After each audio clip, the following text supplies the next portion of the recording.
Une jeune femme tombe amoureuse d'un homme plus âgé, mais est trompée par les apparences. Ses rêves sont violemment brisés quand l'obsession tourne à la haine. Et elle se retrouve au cœur d'un horrible carnage et d'une consternante et terrifiante alliance meurtrière.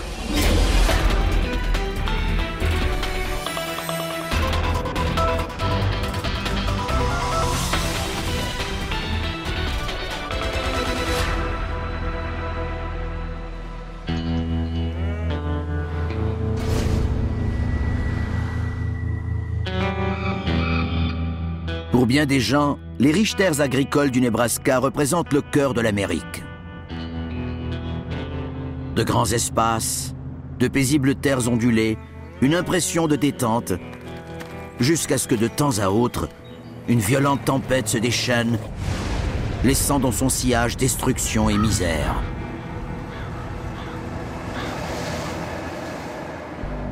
Juillet 2004. Jennifer Hitchcock s'amuse avec des amis dans une fête à Lincoln. Parmi les invités se trouve un visage inconnu. L'étranger s'appelle Maurice Mason. You didn't bring your boyfriend with you? No, I don't have a boyfriend.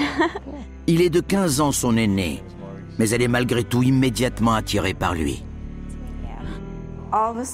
Soudainement, il était toute sa vie. Elle était séduite par l'idée d'avoir trouvé quelqu'un avec qui elle pourrait fonder une famille. Jen veut faire entrer du bonheur dans sa vie. Son enfance a été difficile. Sa mère et son père ont tous les deux souffert de problèmes de santé mentale. Elle a vécu avec sa grand-mère, avec sa tante, dans des familles d'accueil. Ce genre de vie est très stressant pour une adolescente. Maurice Mason use de son charme et entre rapidement dans sa vie. Au début, c'était une relation plutôt normale.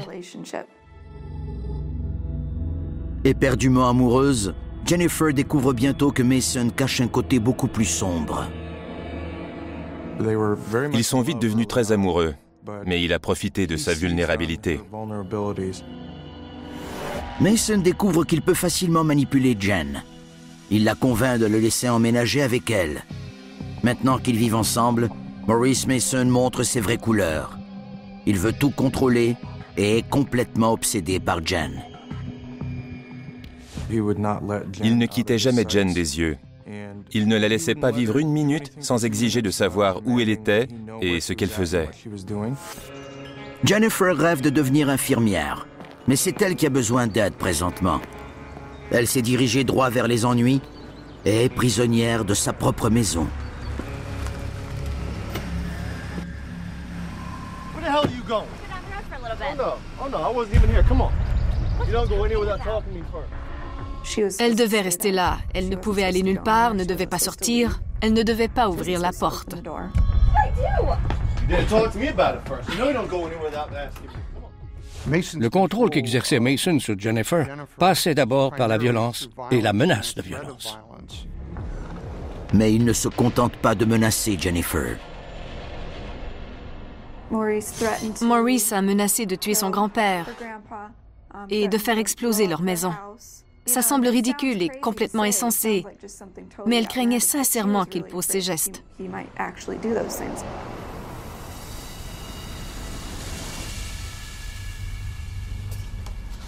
La guerre psychologique est terrifiante.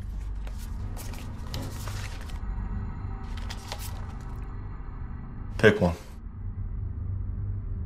Why? Just pick one. Don't argue. Pick one.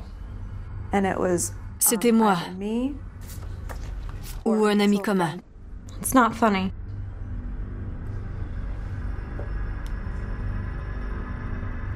Do as I say, or he dies. Il n'avait pas à être continuellement enragé pour la contrôler.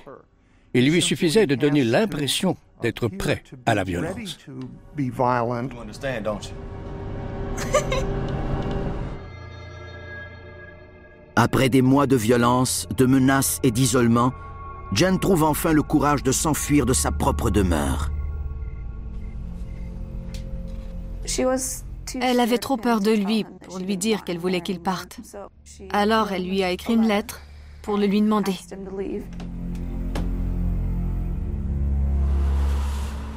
Jen emménage avec des membres de sa famille. Mais quelques jours plus tard, Mason renoue le contact et lui fait du charme.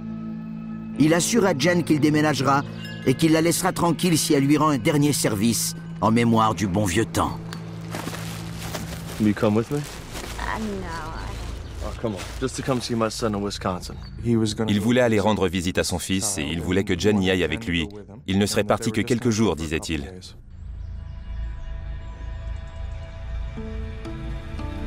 I don't know. One last trip.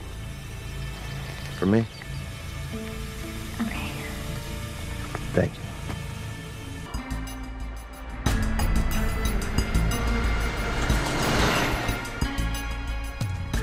Les jours deviennent des semaines. Inquiets, la famille et les amis de Jen essaient de la contacter.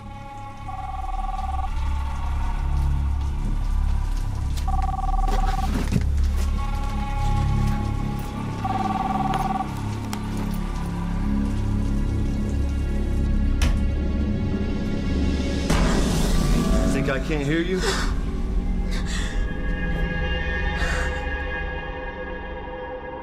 Peu importe ce qu'elle voulait, il s'assurait qu'elle ne l'obtienne pas. Il promet continuellement qu'ils vont rentrer au Nebraska, mais ce jour n'arrive jamais. Mason profite au maximum de sa compagnie. Hey, come in here. I'm almost done with this chapter. Elle est devenue son esclave sexuelle. Come in here before I drag you in here. Quand elle avait des relations sexuelles avec lui, il promettait de la ramener à la maison. Mais quand venait le temps de rentrer, il trouvait une excuse pour expliquer pourquoi il ne le ferait pas.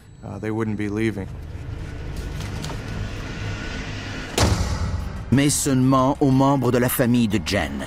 Il promet de la ramener s'il l'aide financièrement. Il avait besoin d'argent pour l'essence et pour une réparation sur la voiture.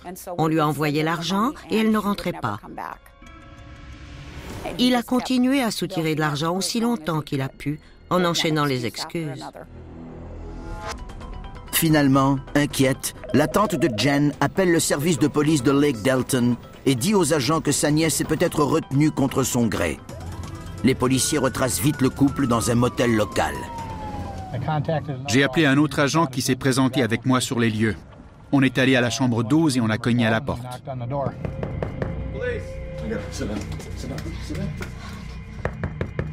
Police. What's the problem? Step back, sir, right now. Has been concerned for your safety. Has he hurt you? How do you know her?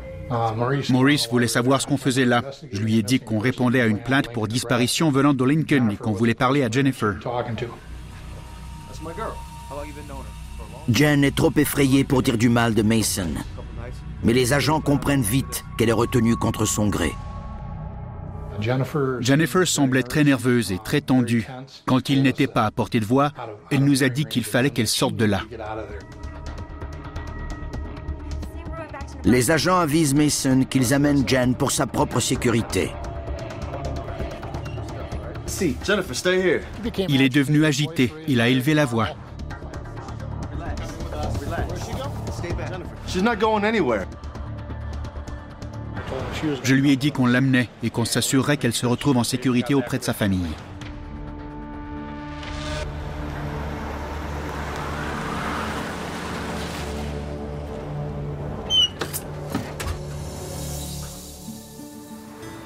Deux mois après son départ, l'oncle et la tante de Jennifer la ramènent enfin à Lincoln.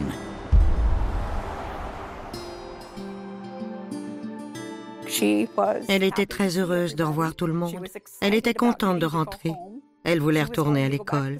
Elle voulait remettre de l'ordre dans sa vie. Mais Maurice Mason n'est pas prêt à lâcher prise. Mason est un homme narcissique. Le départ de Jen signifiait pour lui qu'il avait perdu un bien précieux. Il est devenu enragé. À ses yeux, Jennifer devait payer pour cette trahison. Mason décide de la retrouver et de lui faire regretter de l'avoir quittée. Et tous ceux qu'il pourrait croiser devraient être sur leur garde. En octobre 2004, Jennifer Hitchcock rentre chez elle à Lincoln, dans le Nebraska. Son séjour dans le Wisconsin a pris fin quand les policiers l'ont extirpé des griffes de son ex-petit ami menaçant et dominateur. Mais Maurice Mason est toujours obsédé par Jennifer. Il se lance à ses trousses, déterminé à la ravoir, qu'elle le veuille ou non. Contrairement à Jennifer, les policiers savent que Mason a un passé troublant. Il a déjà tenté de séduire des jeunes filles. De très jeunes filles. À l'âge de 17 ans, Mason aurait eu des relations sexuelles avec une adolescente de 15 ans. C'est un viol au sens de la loi. Les parents ont dit qu'il essayait de la convaincre de partir en Floride avec lui. Apparemment, aucune accusation n'a été portée. 6 ans plus tard, Mason est de nouveau arrêté. Mais cette fois, il est accusé après avoir tenté de convaincre une fille encore plus jeune de s'enfuir avec lui. Il avait alors 23 ans et avait eu une relation sexuelle avec une fille de 14 ans. Il a plaidé coupable et écopé de 2 ans de prison. Même la famille de Mason reconnaît que son intérêt envers les jeunes filles est malsain. Il semblait toujours préférer les filles plus jeunes et voulait toujours une fille vierge. Il sortait avec des filles de 13 ou 14 ans. Cette préférence pour les mineurs est reliée à son narcissisme et à son insécurité. Il choisit des jeunes filles sans expérience et facilement impressionnables parce qu'il ne croit pas avoir les capacités pour nouer et entretenir des relations avec des femmes de son âge. Mason est relâché en 1992 après avoir purgé sa peine de 2 ans. Mais rapidement, il se retrouve de nouveau dans le pétrin. Il planifie de s'introduire dans la maison de sa nièce et de lui voler ses bijoux, ses cartes de crédit et son argent. Il est condamné pour vol, mais il raconte aux autorités qu'il prévoyait en fait tuer sa nièce. Il était jaloux de ce qu'elle possédait.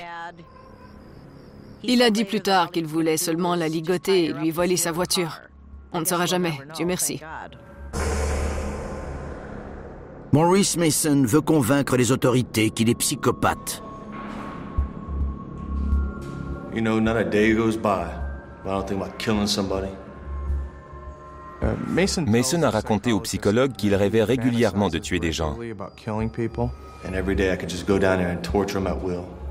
Il rêvait aussi d'avoir des cellules dans son sous-sol où il pourrait enfermer des gens pendant de longues périodes. Pour lui, c'était le crime parfait. Il pourrait torturer les gens à son gré. Ça indique qu'il souffre probablement de sadisme sexuel. Il est stimulé sexuellement par l'idée ou par le fait de dégrader ou d'humilier une personne par de la violence physique, sexuelle ou psychologique.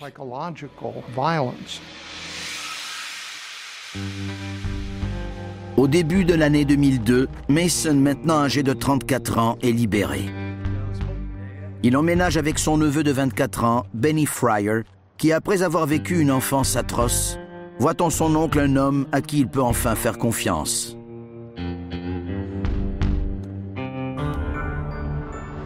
Benny Fryer a eu une enfance très difficile. Il a été agressé sexuellement par son père. Tous les enfants se sont retrouvés dans des foyers d'accueil.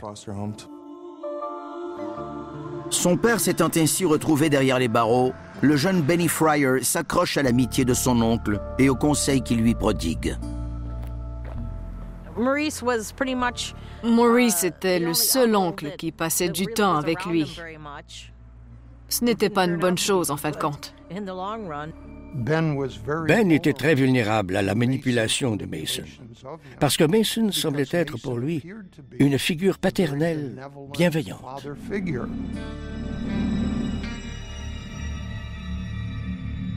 Maintenant, oncle Maurice a une faveur à demander à ce neveu, prêt à tout pour lui plaire.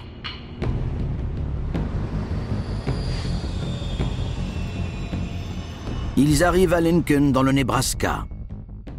Mason dépose Benny chez un ami et passe un coup de fil. Il a réussi à rejoindre Jen et il lui a dit qu'il était dans le Nebraska. Il voulait la voir un moment. Craintive, elle accepte à contre-cœur. Elle a dit à sa mère qu'elle allait chez une amie. Même s'il n'était pas avec elle physiquement, il la contrôlait encore, parce que c'était la vie qu'elle avait connue pendant un bon moment. Je crois qu'elle aurait accepté de faire bien des choses à contre-cœur parce qu'elle avait peur de ce qu'il pourrait lui faire. Après avoir roulé plusieurs heures sans but, Jennifer dit à Mason qu'elle veut rentrer à la maison.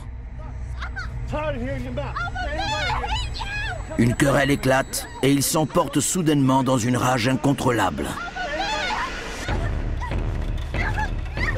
Mason a pris une grosse bouteille d'alcool et l'a frappé au visage.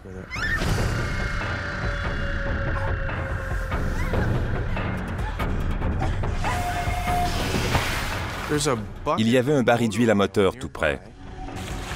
Mason a essayé de l'y noyer. Mais c'était très glissant et elle se débattait. Elle s'est enfuie.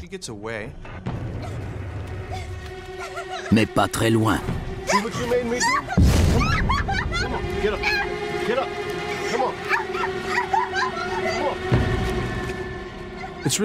C'était un miracle qu'elle soit toujours vivante. Elle avait été sauvagement battue. Elle craignait maintenant que Mason la tue, qu'il finisse le travail.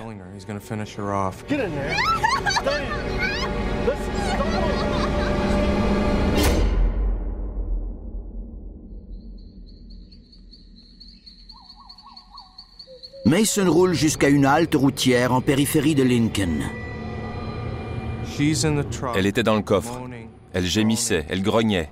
Il était assis à l'avant de la voiture et l'ignorait complètement. Ils sont restés là toute la nuit. Il n'a rien fait pour l'aider.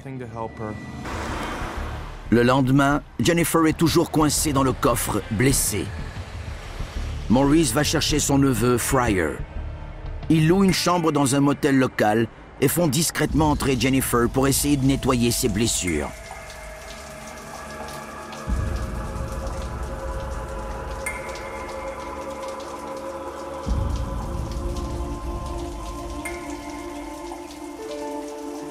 You're my girl. I love you. I care about you.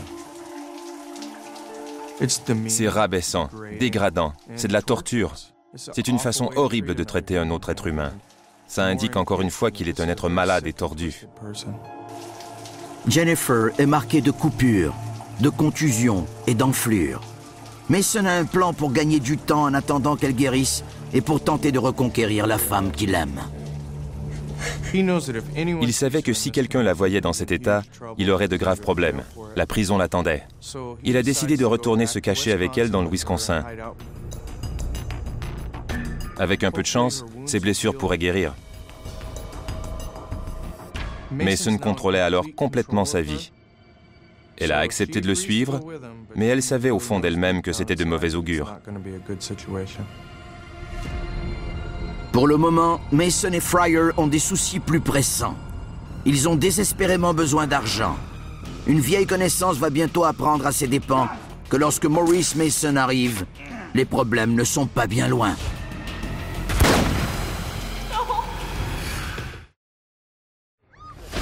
Maurice Mason a pratiquement battu à mort son ex-petite amie Jennifer Hitchcock parce qu'elle a osé le quitter.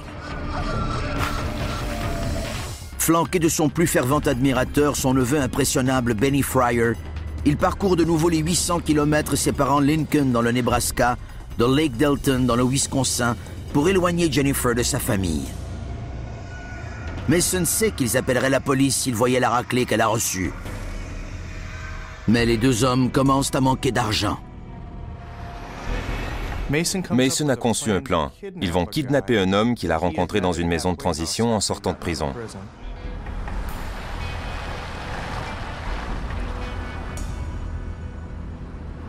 Jennifer est forcée de retourner dans le coffre.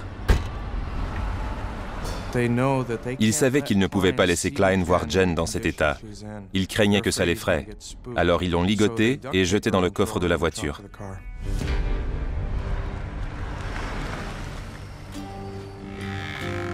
David Cline a 45 ans et vit à Mauston, dans le Wisconsin. Les deux hommes l'attirent loin de chez lui en lui promettant de la drogue. Cline est un homme ordinaire. Ils se rendent dans une grange tout près. Cline a demandé « Qu'est-ce qu'on fait ici ?» Mason lui a dit « Il y a de la marijuana qui pousse là-dedans. C'est pour ça qu'on est venu. »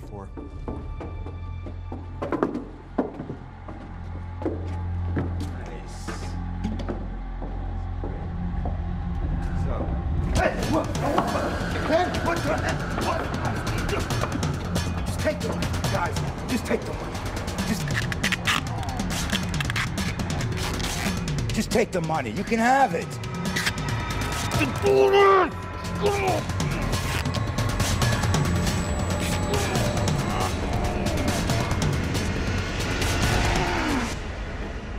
Mason saute sur l'occasion pour démontrer à Jennifer qu'elle s'en est bien tirée jusqu'à maintenant et qu'il est capable d'infliger des douleurs et des souffrances bien pires encore. Quand Mason a amené Jennifer dans la grange, il lui a fait une autre démonstration.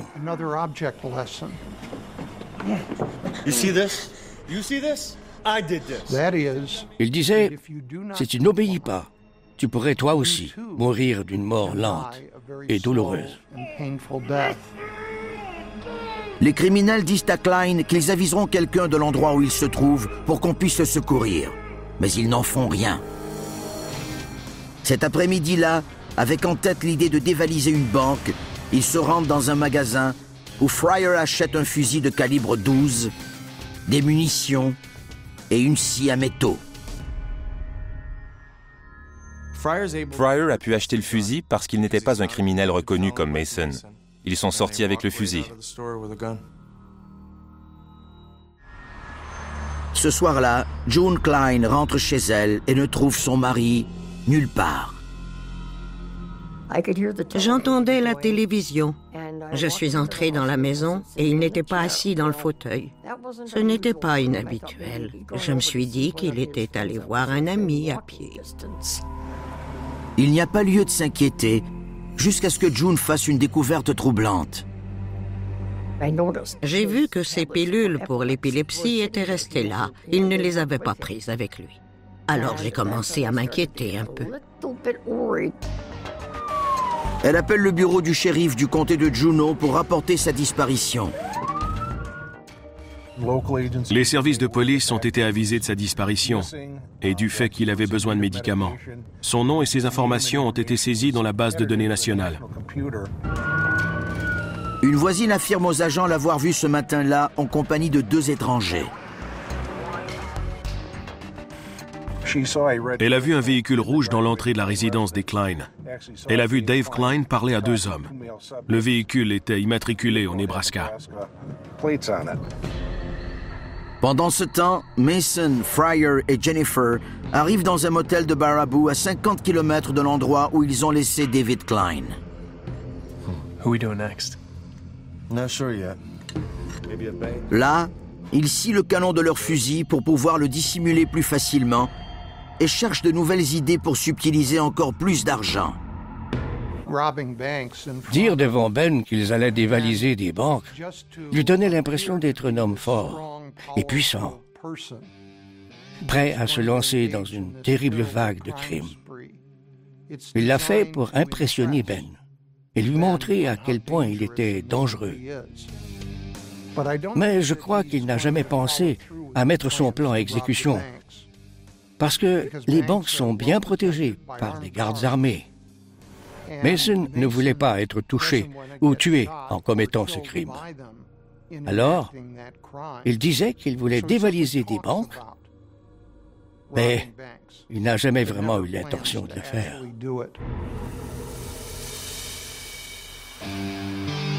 Le lendemain, il roule à travers la campagne, trouve un coin isolé et essaie le fusil.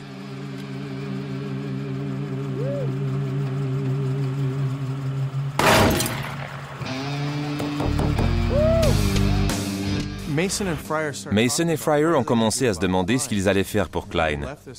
Ils avaient laissé un homme attaché dans une grange abandonnée et dit qu'ils appelleraient quelqu'un. Mason s'est dit, si on avise les autorités, Klein va nous identifier et on sera arrêté. Alors ils ont décidé de le laisser là. Le duo traîne ensuite sur un terrain de chasse public en rêvant à leur prochain vol. Now be a good girl. You know what happens if you don't. Give me a kiss. Give me a kiss. Give me a kiss.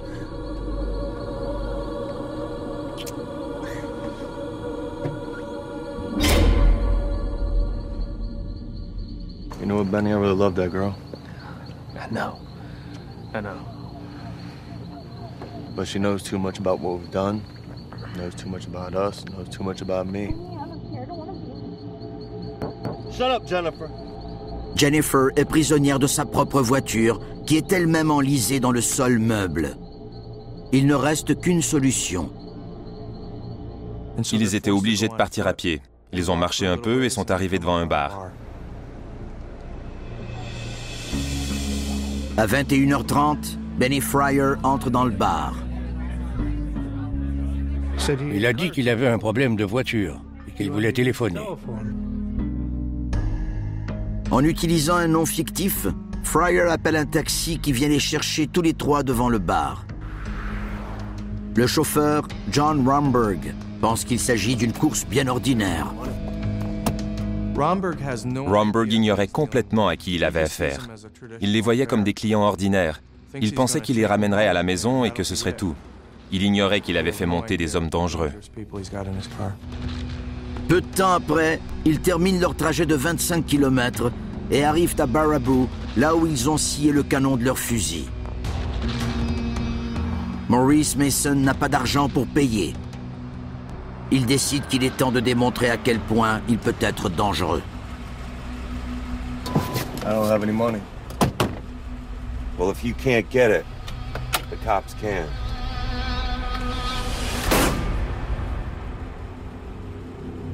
Il l'a abattu sans même lui demander son argent. John Romberg, 50 ans, meurt sur le coup. C'était un homme reconnu pour sa gentillesse et toujours prêt à aider les autres. Le trio se rend à un pâté de maison de là, dans une résidence occupée par le frère de Fryer, sa belle-sœur et une autre femme. Les hôtes remarquent tout de suite que Jennifer est bouleversée et qu'elle a été agressée.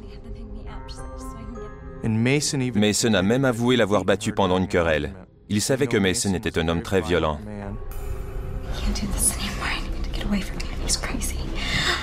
What are you guys talking about? Nothing. Nothing? Come here, we talk to you. Come on.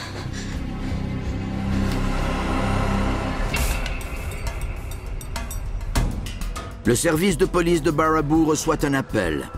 Une voiture suspecte semble avoir été abandonnée. Je suis arrivé sur les lieux. On voyait le chauffeur de taxi mort, avec une balle dans la tête. Les enquêteurs comprennent vite que les meurtriers n'en voulaient pas son argent. Quand on a vu le sac d'argent entre les deux sièges, on savait que ce n'était pas un vol. On s'est demandé si c'était une vengeance personnelle. Est-ce que quelqu'un était fâché contre lui? Les policiers interrogent les voisins à la recherche d'indices, mais en vain. Presque tout le monde à qui on a parlé disait n'avoir rien vu et rien entendu. À cette heure, la plupart des gens se préparaient à se coucher ou l'étaient déjà. L'enquêteur parle à la répartitrice. Elle m'a dit que le chauffeur s'était rendu chez Port Nate, à Lake Delton, pour aller chercher un client. Il l'a ensuite avisé que 3 clients étaient montés. Les policiers vont parler au propriétaire du bar. L'enquêteur est entré et m'a demandé si j'avais vu un homme téléphoner. J'ai répondu que oui. Je lui ai montré le téléphone. Quand on a su qu'il avait utilisé le téléphone public et l'annuaire pour trouver le numéro d'une compagnie de taxi, on les a examinés en espérant trouver des empreintes digitales et peut-être des traces d'ADN. Il m'a demandé si je pouvais le décrire. J'ai dit que je le pouvais. Il avait une apparence particulière. J'aurais pu le reconnaître n'importe où. On avait au moins un point de départ. À Marston, à 50 km de là, les policiers cherchent toujours David Klein, qui a été ligoté et abandonné dans une grange 5 jours plus tôt.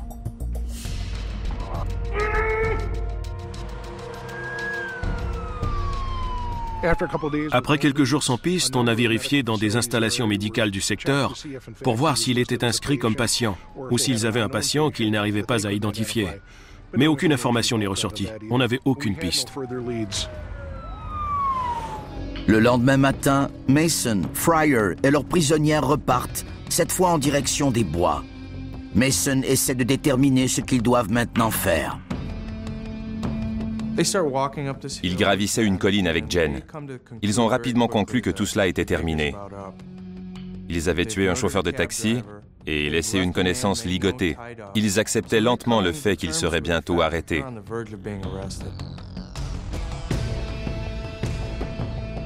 Le périple violent et meurtrier de Maurice Mason tire à sa fin. Mais il a encore le temps de faire une autre victime. Après avoir ligoté, volé et abandonné un ancien ami dans une grange, et après avoir abattu un chauffeur de taxi, Maurice Mason et son neveu Benny Fryer savent que les policiers vont bientôt les rattraper. Ils gardent l'ex-petite amie de Mason prisonnière et gravissent une colline de Lake Delton, dans le Wisconsin, incertains du prochain geste à poser. Les hommes envisagent de faire un pacte de suicide. Ils ne voulaient pas aller en prison. Ils ont décidé de faire un pacte de suicide. L'un devait tuer l'autre et se suicider ensuite. Mais aucun des deux hommes n'a le courage d'aller jusqu'au bout. Mason tue le temps en faisant quelque chose qu'il a souvent fait. Il viole Jennifer. Son neveu a une faveur perverse à lui demander. Fryer a dit « Je n'ai pas eu de relation sexuelle depuis longtemps. J'aimerais en avoir une avec Jenny. Est-ce que je peux ?»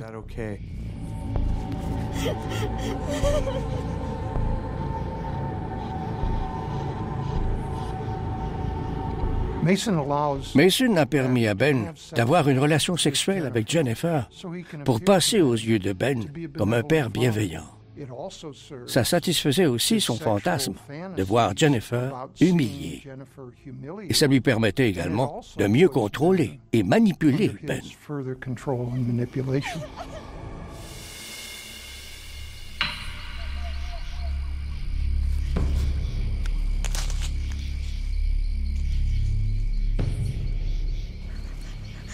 I'm cold. I want to go home. We'll go home soon. Everything will be just fine. Après l'avoir regardé souffrir, Mason décide que l'amour de sa vie doit mourir. You know what you gotta do.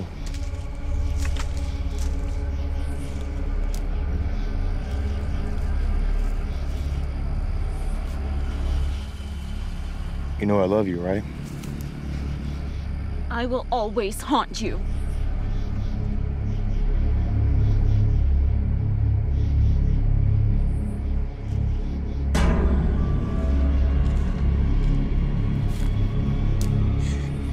Please don't kill me, Ben. God help me. Please don't. Please don't.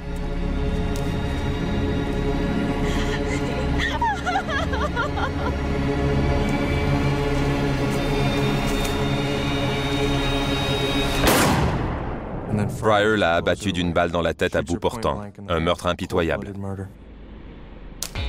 Les acolytes lancent le fusil dans un sous-bois et s'en vont en ville profiter d'un dernier moment de plaisir. Ils se sont ressaisis, sont entrés dans le restaurant et ont commandé 2 plats comme si rien ne s'était passé.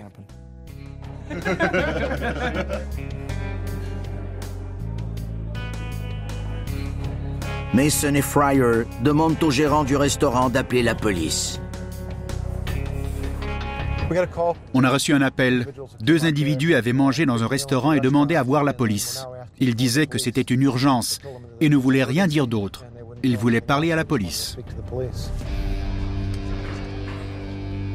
Hey, did you guys call police? Officer, you should arrest us.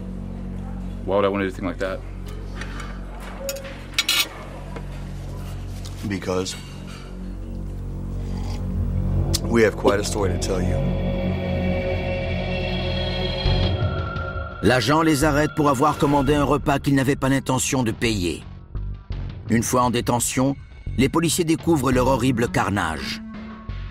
Benny Fryer avoue, mais il refuse d'entrer dans les détails. Il a dit qu'ils avaient tué plusieurs personnes et qu'il voulait parler à un avocat. Il n'a rien dit de plus. Mason raconte tout au sergent Britt.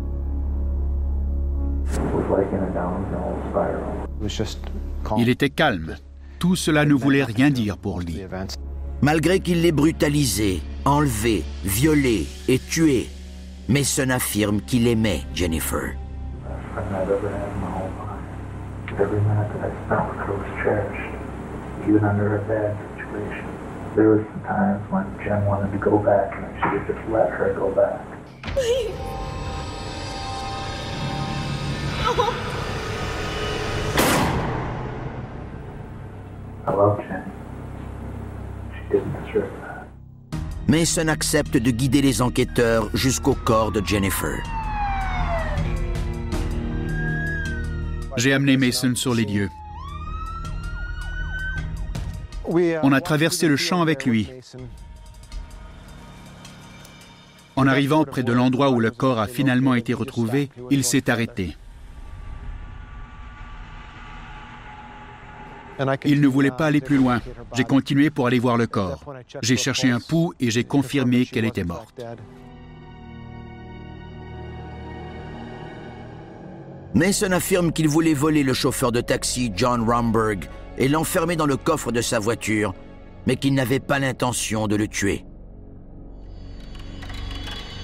I was sitting in the car. I cocked the gun. I was just starting to get out of the car, and that's when the gun went off. We took off. Mason décrit aussi la façon dont il a agressé son ancien ami David Klein. I felt bad about that. In fact, didn't you think he was gonna die, taping him all up? Off his nose, I let open so he could breathe. I was worried that animals would go out there and eat him up. And I thought, well, he wasn't really tied that well. I thought maybe in the end he could have got out. L'homme était dans une grange. Il commençait à faire froid. Il devait faire environ 5 degrés la nuit et ça refroidissait. On était très inquiets de l'état de santé de David Klein.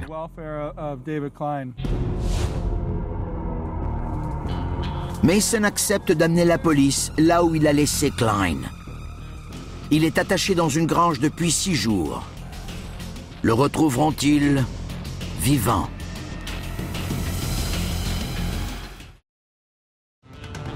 Maurice Mason guide les enquêteurs jusqu'à une grange isolée près de Lake Delton dans le Wisconsin. 6 jours plus tôt, son neveu Benny Fryer et lui y ont laissé David Klein attaché à un poteau après l'avoir volé. À leur arrivée, Mason refuse de sortir de la voiture. Il a dit « ça semble être ici ». Il nous avait guidés jusqu'à plusieurs bâtiments de fermes abandonnés.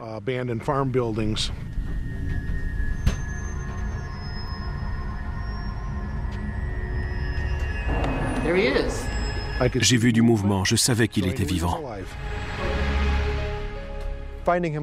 On était surpris de le retrouver vivant. Il avait passé 6 jours sans nourriture, sans eau, les mains dans le dos, ligoté, sans pouvoir bouger. C'était merveilleux qu'il soit encore vivant. Mais David Klein ne survit pas indemne. Le ruban a conduit à couper la circulation sanguine dans ses mains. Les mains de Dave étaient extrêmement enflées et décolorées. On voyait qu'il était en danger d'un point de vue médical. À cause de l'état de ses mains et de son état de santé général, on ne voulait pas défaire les liens. On a détaché les liens du poteau pour pouvoir le libérer. On craignait, en relâchant la pression des liens, qu'il y ait des conséquences catastrophiques pour lui. On appelle une ambulance et les policiers informent Mason que Klein est vivant. Je lui ai demandé comment il se sentait, il m'a simplement ignoré. June, la femme de David, est d'abord soulagée. Vient ensuite l'inquiétude. Les policiers m'ont appris qu'ils avaient retrouvé David vivant. À l'hôpital, j'ai vu que ses mains étaient en très mauvais état. Je ne croyais pas qu'il s'en sortirait. Les médecins annoncent qu'il faut amputer les 2 mains de David. Il était encore sous forte médication, mais il a compris. David Klein s'adapte lentement à la vie avec des prothèses. Il dit à sa femme que c'est sa volonté qui lui a permis de survivre à ce drame horrible.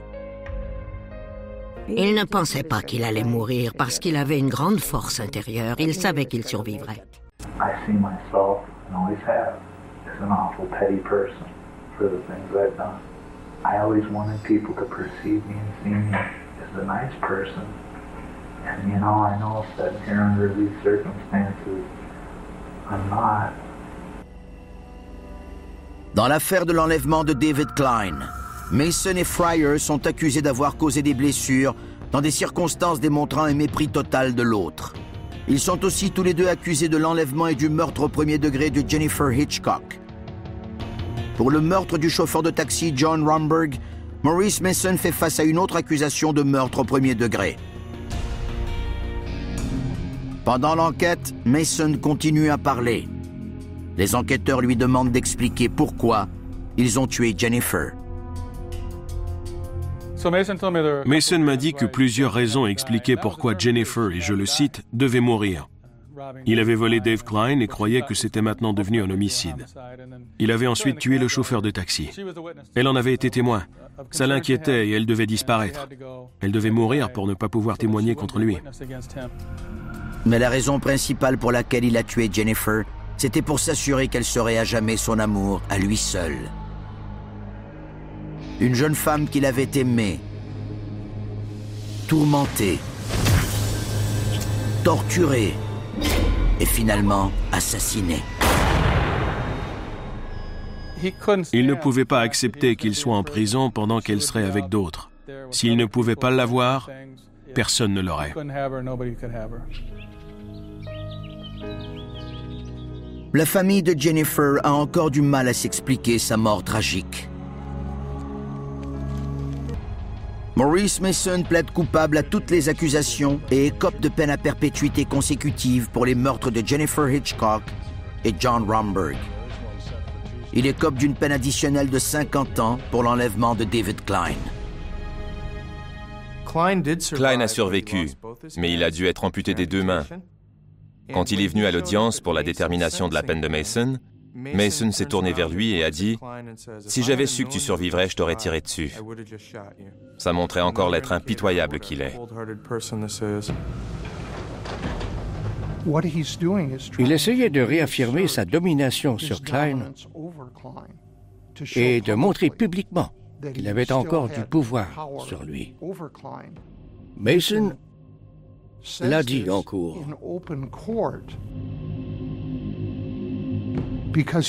Parce qu'il ne pouvait pas admettre publiquement que Klein soit plus fort que lui, puisqu'il avait survécu à ce terrible drame. Mason affirme aux enquêteurs qu'une vie en prison convient à sa personnalité.